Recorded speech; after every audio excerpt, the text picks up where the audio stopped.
ساحل سمندر پر گیلی ریت سے گھروندے بناتے اور اس خوبصورت سی نظم کو بار بار دہراتے جب اس کی آنکھیں نم سی ہونے لگیں تو اس نے اپنے ٹھنڈے یخ ہاتھوں سے گرم گرم آنکھوں کو یکدم مسل ڈالا، مگر اس کے باوجود دل کی بے چینی کم نہ ہوئی تو ریت کے بنائے ہوئے تمام گھروندوں کو توڑ کر وہ خاموشی سے اپنی دوستوں کی طرف بڑھ آئی جو سب پانی میں کھڑی چہل قدمی کر رہی تھیں۔ تمہارے منہ پر 12 کیوں بج رہے ہیں؟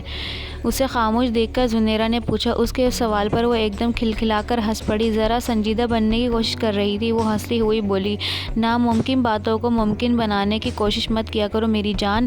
بینا نے بھی اپنی رائے دی۔ بینا کی بات پر وہ مسکرانے لگی تھی۔ یہ میری بے حد پرخلوص پیاری پیاری دوستی کبھی سوچ بھی نہیں سکتی تھی مجھ جیسی ہردم ہنسنے ہنسانے والی لڑکی نے کتنا بڑا روگ لے لیا ہے۔ دماغ میں اٹھنے والی سوچوں سے گھبرا کر وہ جلدی سے اس شریر ٹولے کے ساتھ شرارتوں میں مشغول ہو گئی۔ بس فرار کا یہی ایک راستہ تھا کہ اپنے آپ کو دوستوں کے حوالے کر دے۔ پھر کتنا ہی وقت ساحل سمندر پر انجوائے کرتے گزر گیا۔ جب شام کے سائے ڈھلنے لگے تو سب کو گھر کی فکر ہوئی۔ تب اپنی گاڑی سے سب کو ڈراپ کرتی ہوئی وہ گھر آئی تو خاصی دیر ہو چکی تھی۔ اپنے کمرے میں آتے ہوئے اس نے مما کے کمرے میں جھانکا تو مما غائب تھیں، شاید پھر کسی فنکشن میں مصروف ہوں گی۔ اس نے برا سا منہ بنا کر سوچا۔ اپنے کمرے میں آ کر اس نے ریت سے اٹے ہوئے کپڑے بدلے اور بڑی خاموشی سے بیڈ پر آ کر لیٹ گئی۔ تنہائی نصیب ہوئی تو پھر سوچوں کے یلغار نے آ گھیرا۔ آج پورے 15 دن ہو گئے تھے وامک کا کوئی خط نہیں آیا تھا۔ ٹیبل کیلنڈر پر دھیرے دھیرے انگلیاں پھیرتے ہوئے اس نے سوچا، اے میرے پروردگار، میرے جذبوں کی سچائی سے تو واقف ہے، پھر اس کے دل میں میرے لیے تڑپ اور بے قراری کیوں نہیں پیدا کرتا؟ وہ کھل کر اپنے جذبوں کا اظہار کیوں نہیں کرتا؟ ہر قدم پر مجھے ہی کیوں آزماتا ہے؟ وہ سمجھ کیوں نہیں لیتا کہ میں اس کے بغیر نامکمل ہوں، ادھوری ہوں؟ یہ خوبصورت دن اس کے بغیر بڑے بے کیف سے ہیں۔ چاند ستاروں سے سجی راتیں مجھے اس کے بغیر بڑی اندھیری لگتی ہیں۔ اے میرے پروردگار، تو دلوں کا حال جاننے والا ہے، دعائیں سننے والا ہے۔ اے میرے خدا، تو اسے میرے نصیب میں کر دے، میں اس کے بغیر زندہ نہیں رہ سکتی۔ تو نصیبوں کا فیصلہ کرنے والا ہے، میرے حق میں فیصلہ کر دے، مجھے اس سے ملا دے۔ آنکھوں سے بہتے آنسوؤں میں بے ربط سوچوں کے درمیان وہ خدا سے دعا مانگتے چلی گئی۔ وہ بڑی بے فکر اور بے پرواہ تھی، بات بات پر قہقہے مارنے والی لڑکی تھی۔ بظاہر وہ جتنی لاپرواہ نظر آتی اندر سے اسی قدر حساس بھی تھی، اور یہ حساسیت شاید اسے گھر کے ماحول سے ملی تھی۔ مما پپا خاصے ایڈوانس تھے، ہمہ وقت اپنی سرگرمیوں میں مصروف رہتے، اس پر توجہ کی فرصت ہی نہیں ملتی تھی۔ اپنی دانس میں انہوں نے اسے ہر قسم کی آسائشیں مہیا کر دی تھیں، مگر وہ نہیں جانتے تھے کہ اس پاگل سی لڑکی کو ان آسائشوں کی نہیں بلکہ ان کی توجہ اور محبت کی ضرورت ہے۔ یہی وجہ تھی کہ وہ اپنی اس محرومی کو دبانے کے لیے بظاہر بڑی لاپرواہ سی رہتی۔ اپنے دوستوں میں وہ سب سے زیادہ شوخ و چنچل سمجھی جاتی تھی، مگر اس کے اندر کی کیفیت تو کوئی بھی نہیں جان سکتا تھا۔ زندگی یوں ہی وقت کے سنگ گزر رہی تھی، ایک ہی جیسی کیفیت تھی، نہ تو کوئی طلب اور نہ کوئی خواہش۔ مگر پھر ان ٹھہرے ٹھہرے دنوں میں وامک کی آمد نے ایک دم ارتعاش پیدا کر دیا۔ معمول کے مطابق اس دن بھی وہ بینا کے ساتھ شیزان میں بیٹھی کوک پی رہی تھی کہ اچانک ایک بے حد اسمارٹ اور چارمنگ لڑکا سا اس کے ٹیبل پر چلا آیا۔ مس، آپ مجھ سے دوستی کریں گی؟ وہ تھوڑا سا جھک کر اس سے پوچھ رہا تھا۔ اپنے سامنے اس اسمارٹ سے لڑکے اور اس کے بے تکلفانہ سوال پر وہ گھبرا گئی۔ وہ ایک دم پریشان سی ہو گئی۔ اسے یوں گھبراتے اور پریشان ہوتے دیکھ کر اس اسمارٹ سے لڑکے کے چہرے پر مسکراہٹ بکھر گئی۔ آپ گھبرائیے مت، میں ایک خاصا شریف بندہ ہوں، میرا نام وامک ہے اور میں آپ سے دوستی کرنا چاہتا ہوں، اس نے ٹھہرے ٹھہرے لہجے میں وضاحت کی۔ اس کا نرم نرم پر اشتیاق لہجہ سن کر اس نے خود کو پرسکون بناتے ہوئے گہری نظر سے اس کا جائزہ لیا۔ وہ 6 فٹ لمبا چوڑا سانولا سا بے حد چارمنگ اور اسمارٹ سا لڑکا تھا۔ گہری گہری نظریں اس پر جمائے جواب کا منتظر تھا۔ اس ایک لمحے میں وہ اجنبی سا شخص اس قدر اچھا لگا کہ اس نے اقرار میں گردن ہلا دی۔ اس کے اقرار پر اس نے چہرے پر تشکرانہ مسکراہٹ ابھر آئی، اور پھر یوں اچانک بڑے ڈرامائی انداز میں اس کی وامک کے ساتھ دوستی کی ابتدا ہو گئی۔ آزاد و خود مختار ہونے کے باوجود اس نے کبھی کسی لڑکے سے بات تک نہ کی تھی۔ ڈرنے اور پالش لگانے والے لڑکے اسے زہر لگا کرتے۔ اب جو وامک نے بڑی بہادری اور دلیری سے اس سے دوستی کی درخواست کی تھی تو وہ انکار نہ کر سکی تھی، اور یوں وامک کے ساتھ بڑی خوبصورت دوستی کی ابتدا ہو گئی تھی۔ وامک اپنی دل نواز باتوں اور عادتوں کی وجہ سے اسے تمام دوستوں سے عزیز ہو چکا تھا۔ کبھی کوئی دوست اس کی لاپرواہی کی شکایت کرتی تو وہ بری طرح سے چڑ جاتی، اور وامک کے لیے تو وہ ایک لفظ سننا پسند نہیں کرتی تھی۔ پھر یوں ہی ہنستے ہنستے مسکراتے پرمسرت دنوں میں وامک نے اسے بتایا کہ وہ چند دنوں کے لیے اسلام آباد جا رہا ہے تو وہ خواہ اداس ہو گئی۔ وامک کی وہ اس قدر عادی ہو چکی تھی کہ اس کے بغیر اتنے دن گزارنے خاصے مشکل نظر آتے تھے۔ تب اسے یوں اداس دیکھ کر وامک نے وعدہ کیا کہ روز فون کرے گا اور خط لکھے گا۔ وامک کے جاتے ہی سب کچھ ہونے کے باوجود اسے خالی پن کا احساس ہونے لگا۔ اس نے تو کبھی سوچا بھی نہیں تھا کہ وامک اسے اس قدر عزیز ہو جائے گا کہ اس کے بغیر ایک لمحہ گزارنا بھی مشکل ہو جائے گا۔ پھر اسے اچانک ہی احساس ہوا کہ وہ جو اب تک وامک سے دوست کی حیثیت سے ملتی رہی تھی اور حقیقتاً وامک اس کی زندگی کا حاصل بن گیا تھا، وامک اس کی زندگی میں آنے والا پہلا مرد تھا جو اس کے احساسات و جذبات پر غالب ہو گیا تھا۔ محبت و چاہت کا یہ رشتہ بھی کیسا انوکھا ہے کہ جب دوریوں کی زنجیر کھنچتی ہے تو دلوں کے جذبے عیاں ہونے لگتے ہیں۔ فریب دیتے ہوئے اسے احساس تک نہ ہو سکا تھا کہ وامک اس کے دل و دماغ کا مالک بن بیٹھا ہے۔ اب جو جدائیوں کی مختصر زنجیر کھنچی تو اسے احساس ہوا کہ وامک کے بغیر وہ بالکل ادھوری ہو گئی ہے۔ تب وہ ساری رات اس نے جاگتے اور سوچتے گزار دی۔ دوسرے دن وامک کا فون آیا تو وامک سے بات کرتے کرتے وہ روحان سی ہو گئی۔ وامک پلیز جلدی آ جاؤ، میں بہت اداس ہوں۔ آنکھوں میں آئی ہوئی نمی کو روک کر اس نے کہا۔ وامک ایک دم قہقہا لگا کر ہنس پڑا۔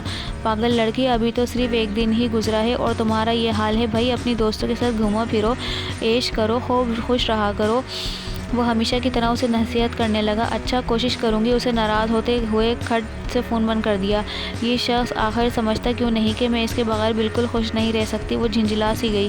پھر تقریباً روز ہی وامک کا فون آتا۔ جی بھر کے باتیں کرنے کے بعد اسے تشنگی کا احساس رہتا۔ باتیں کرتے اس کا دل چاہتا کہ وہ اڑ کر وامک کے پاس پہنچ جائے، اسے چھو کر محسوس کرے، اس سے گرم گرم ہاتھوں میں ٹھنڈے ٹھنڈے ہاتھ دے کر ایک دم پرسکون ہو جائے، مگر وہ کبھی بھی یہ نہ کر سکتی تھی۔ وامک کو کچھ کام تھا اس لیے وہ فوراً آنے سے قاصر تھا۔ اپنے لیے وہ وامک کو پریشان کرنا بھی نہیں چاہتی تھی، اس لیے دل میں اٹھنے والی شدید لہروں کو بڑے حوصلے اور ضبط سے دباتی رہتی۔ پھر جس دن وامک واپس آیا تو وہ خوشی سے کھل ہی اٹھی۔ اہتمام سے تیار ہوتے ہوئے اس نے سوچا کہ وہ وامک سے اپنے دل کی ایک بات کہہ دے گی، مگر جب وہ وامک کے سامنے آئی ایسا لگا جیسے سارے موز اور جذبوں پر بند باندھ دیا گیا ہو، اور وہ خاموشی سے وامک کو دیکھے چلی گئی۔ گھور کر کیا دیکھ رہی ہو؟ وامک مسکراتا ہوا بولا۔ دیکھ رہی ہوں اسلام آباد سے بڑے تر و تازہ ہو کر آئے ہو، بڑا دل لگ گیا تھا؟ اس نے مسکراتے ہوئے پوچھا تو وامک ہنس پڑا۔ ہاں بہت زیادہ دل لگ گیا تھا، آنے کو بالکل دل نہیں چاہ رہا تھا، صرف تمہاری وجہ سے آیا ہوں۔ وامک کی بات سن کر وہ روح تک سرشار ہو گئی۔ اتنے دنوں کی بے چینی بے کیفی پل بھر میں کیف و سرور میں تبدیل ہو گئی۔ اتنے دنوں بعد ملے ہیں، آج کا پورا دن تم میرے ساتھ گزارو گی، سمجھی؟ وہ اسے لے کر ساحل سمندر پر آ گیا اور پھر گیلی ریت پر اس کا ہاتھ تھامے وامک نے بہت ساری خوبصورت باتوں کے درمیان اپنی محبت کا والہانہ انداز میں اظہار کر دیا۔ وہ بڑی بے خودی کے عالم میں وامک کو دیکھے چلی گئی تو یہ جذبے یک طرفہ نہ تھے، اس کی محبت کی شدتیں وامک کے دل میں اتر ہی گئی تھیں۔ خدا نے اس کے دل کی سن لی تھی، اس کی روح تک سرشار ہو گئی۔ وامک اس کا یہ والہانہ انداز بڑے جذب کے عالم میں دیکھے چلا گیا۔ وامک اسے کیا ملا اس کے لیے جنت بن گئی، اور اب تو وہ نکھرتی چلی گئی۔ وامک کے تصور میں ڈوبی خواہ مخواہ گلابی ہوتی رہتی، اس کے خوبصورت بھرے بھرے لبوں پر بڑی سندر سی سجی رہنے لگی، گہری گہری حسین آنکھیں کھلی پلکوں سے وامک کے خواب دیکھتی رہتی، جی بھر کے محبتیں ملنے لگی تھیں۔ ہر وقت مستقبل کے حسین خواب اس کی پلکوں پر رنگینیاں بکھیرتے رہتے۔ وہ سوچتی وامک کے سنگ وہ چھوٹے سے خوبصورت گھر میں زندگی کی تمام تر خوشیاں پالے گی، سال کا ایک لمحہ، سارے دن اور ساری راتیں صرف ان کے لیے ہوں گے۔ وہ اپنی محبت، چاہت، اطاعت اور خدمت گزاری سے وامک کی زندگی کو گل و گلزار کر دے گی۔ وہ دل میں ہر بات کی آخری حد تک پہنچ گئی تھی۔ وامک کے بغیر اسے ایک دن کاٹنا مشکل تھا، مگر وہ کچھ بھی نہ کر سکتی تھی۔ وامک کی مجبوریوں کو بھی وہ اچھی طرح سمجھتی تھی۔ ابھی اسے 2 بہنوں کی شادیاں کرنا تھی، 2 بھاری بوجھوں سے سبکدوش ہونا تھا، اس کے بعد اسے اپنے بارے میں کچھ سوچنا تھا۔ انتظار کی مدت طویل تھی، کبھی کبھی انتظار کی اس طویل مدت سے گھبرا کر، اپنی بے قراری سے پریشان ہو کر وہ سوچتی کاش وامک تم مجھے اتنی جلدی نہ ملتے، تبھی اتنا عرصہ مجھے یوں تڑپ کر تو گزارنا نہ پڑتا۔ مگر پھر اپنی سوچوں کو خود ہی جھٹک دیتی، اگر وامک اسے نہ ملتا تو اس کی زندگی کس قدر بے کیف اور ادھوری سی تھی۔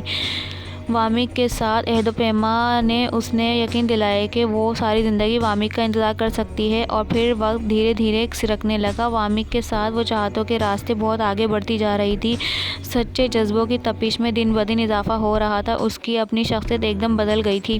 پھر انہی دنوں وامک کی ایک بہن کی شادی ہوئی تو اسے لگا کہ صبر کا ایک امتحان گزر گیا۔ دوئیوں کی مسافتیں کم ہونے لگی تھیں۔ ایک بہن کا بوجھ اتار کر وامک بھی بہت خوش اور مطمئن تھا۔ سومیا، میری دوسری بہن بھی اپنے گھر کی ہو جائے تو میں ایک دم پرسکون ہو جاؤں۔ میری بہنوں کی خوشیاں میری تمام تر محنتوں کا حاصل ہیں۔ وہ اپنے گھر والوں کی محبت میں ڈوبا ہوا کتنا عظیم لگتا تھا۔ وہ اچھی طرح سے سمجھتی تھی کہ وامک کو اپنے گھر والوں سے بے تحاشا محبت ہے، تبھی وہ عہد کرتی کہ وہ ان کی خدمت و اطاعت میں کوئی کسر اٹھا کے نہیں رکھے گی۔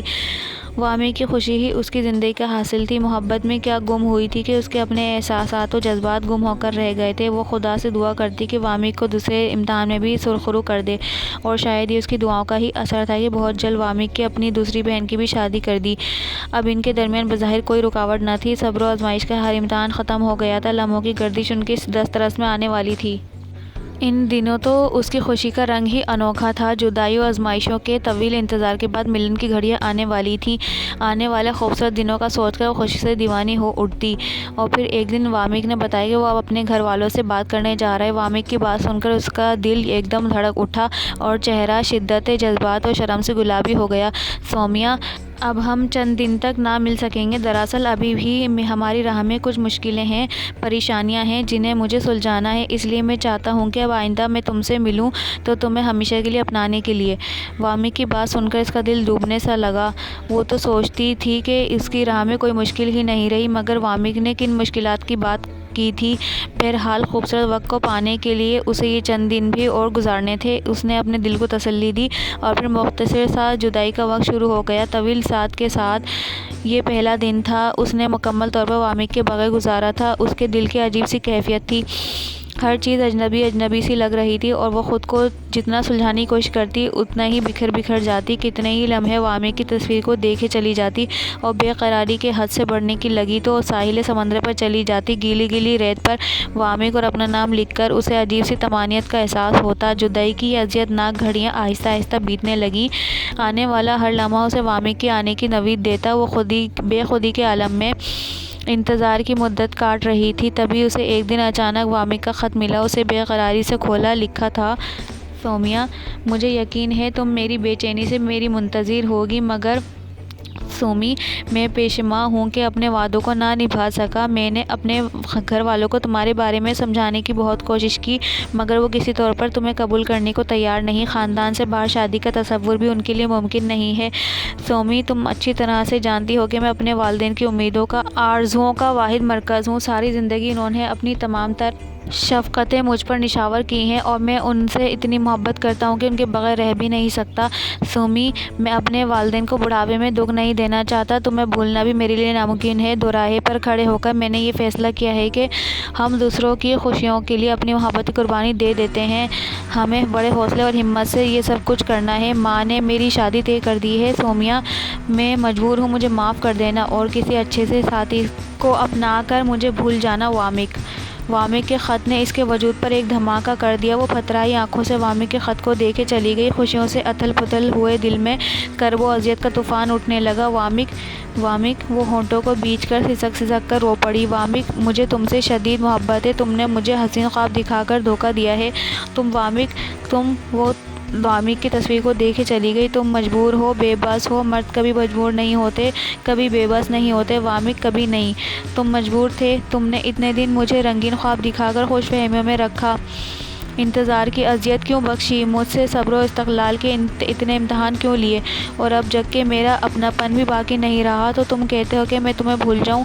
بتاؤ کیسے؟ وامک، تم انتہائی خود غرض ہو، مجھے دھوکہ دیتے رہے ہو۔ مجھے تم سے نفرت ہے، شدید نفرت۔ اس نے جذباتی انداز میں وامک کی تصویر کے ٹکڑے ٹکڑے کر دیے۔ وہ دیوانگی کے عالم میں پھوٹ پھوٹ کر رو پڑی۔ نہ جانے کتنے گھنٹے وہ بے بسی کے عالم میں روتی رہی۔ خوب رونے کے بعد جب اس کا دل کا بوجھ کچھ کم ہوا تو اس نے نہایت خاموشی سے وامک کی دی ہوئی ایک ایک چیز کو تلف کرنا شروع کر دیا۔ وامک، خدا کبھی کسی کو مایوس نہیں لوٹاتا۔ شاید تمہارے اپنے ہی جذبے صادق نہ تھے۔ جب ہی تم مجھے نہ ملے میری تمام تر ریاضتیں اور دعائیں بے اثر گئیں۔ اس نے وامک سے وابستہ تمام چیزوں کو نہایت بے دردی سے آتش دان میں ڈالا اور اپنے آپ کو پرسکون بناتے ہوئے گاڑی لیے ساحل سمندر پر آ گئی، جہاں وامک کے سنگ چلتے ہوئے اس کے قدموں کے نشان ریت کے سینے میں جذب تھے۔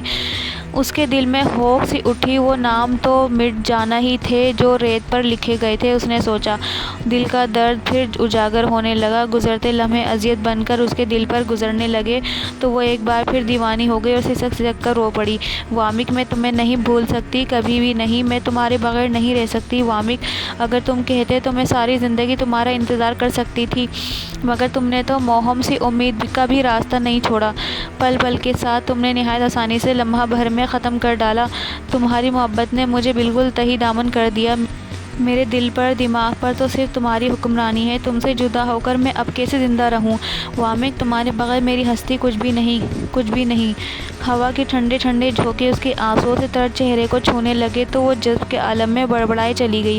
اے مجھے چھو کر گزرنے والی ہواؤں، اسے لمحہ لمحہ میری محبت کی یاد دلاتی رہنا، اس سے میری وفاؤں کی کہانی دہراتی رہنا، اس کے دل پر ہمیشہ میری محبت کے نقش اجاگر کرنا۔ بار بار بے خودی کے عالم میں بڑبڑاتی ہوئی، دل میں اٹھنے والی شوریدہ لہروں کی کسک تڑپ کو دباتی ہوئی، ساحل کی طرف مچل مچل کر آنے والی موجوں کے ساتھ آگے بڑھتی گئی۔ اسے کچھ ہوش نہیں تھا، وہ اپنی زندگی سے کھیل رہی تھی۔ وہ سمندر کی طرف بڑھتی گئی اور آخر ایک بڑی موج نے اسے ٹکرا کر اسے قدم اکھیڑ دیے۔ موج اسے سمیٹتی ہوئی سمندر کی طرف بڑھتی چلی گئی۔ وامک کی آغوش میں تو اسے پناہ نہ ملی، مگر سمندر کی موجوں نے وامک کی غدار کو ہمیشہ کے لیے پناہ دے دی۔